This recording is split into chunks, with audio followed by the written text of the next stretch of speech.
We continue now with a KATU on your side investigation. State budgets in Oregon and Washington face gaping holes. Once again, the idea is being floated to legalize and tax marijuana to generate some more money. But how much does our state stand to gain if that happens? And what are the risks? Anna Song investigates in this KATU special report, Pot of Gold. It's like another world, the Cannabis Cafe in Northeast Portland, where medical marijuana users gather to take their medicine daily in more ways than I ever knew existed. And the only thing I do is press it to my mouth. There's the vaporizer method.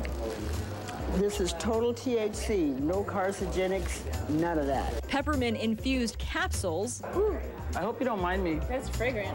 Even pot in a liquid form that apparently goes well with tea. So just like a teaspoon then? Actually, I would put 2. These people are all here legally doing what is illegal for the rest of us. And that's something Madeline Martinez wants very much to change. She's Oregon's executive director for the national organization pushing to reform marijuana laws. And with public budgets hurting for money, she sees a golden opportunity to convince people that legalizing marijuana could be a good thing after all. Why don't we capture the revenue that's just being lost to the criminal market in many regards and bring it to the people? We're the ones who deserve it. Her group estimates the Oregon Cannabis Tax Act, if passed by voters, would generate $140 million a year in revenue, 90% of which would go to the state's general fund, the rest primarily to drug abuse treatment programs. We could create Canacare in the state of Oregon. Canacare? Canacare, because we would be paying for cannabis money used for health care. We were $9 billion in the hole. All that money talk is what Washington State Representative Mary Lou Dickerson says inspired her to propose a law permitting the selling of pot at liquor stores with a 15% tax. By legalizing marijuana and taxing it in Washington, you could raise how much money?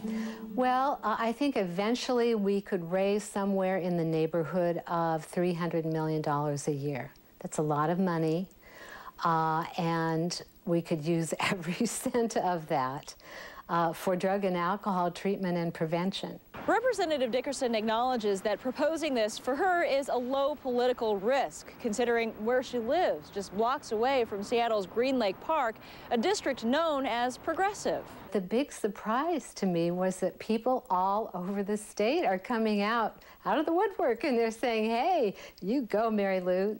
We think that marijuana should be legalized. To me, it's an unrealistic presumption. Dan Harmon's one of the more outspoken critics of marijuana legalization in Oregon. He's the executive vice president of Hoffman Construction, a company that refuses to accept medical marijuana users as employees. We all, I suppose, knew that was really a Trojan horse for legalization, and I think that's really what it's become. He argues making legalization work is based on a mistaken assumption that the people growing it now will allow themselves to be taxed. To me, it's akin to saying, I grow tomatoes and you're going to tax tomatoes in my backyard. Am I going to voluntarily disclose I'm raising tomatoes and pay a tax to you? Legalization, according to Chris Gibson, one of Oregon's top anti-drug trafficking officials, does nothing to reduce the criminal element for marijuana. The Mexican drug cartels, for example, that have been growing it in our national forests for years. They're going to be able to undercut that price, and there's still going to be a black market out there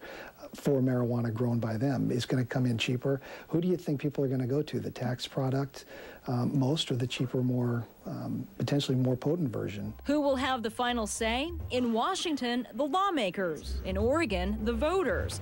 And ultimately, if either effort passes, the federal government, which still sees this as much more than a plant. Marijuana, despite what everybody tells you, is still an illegal drug.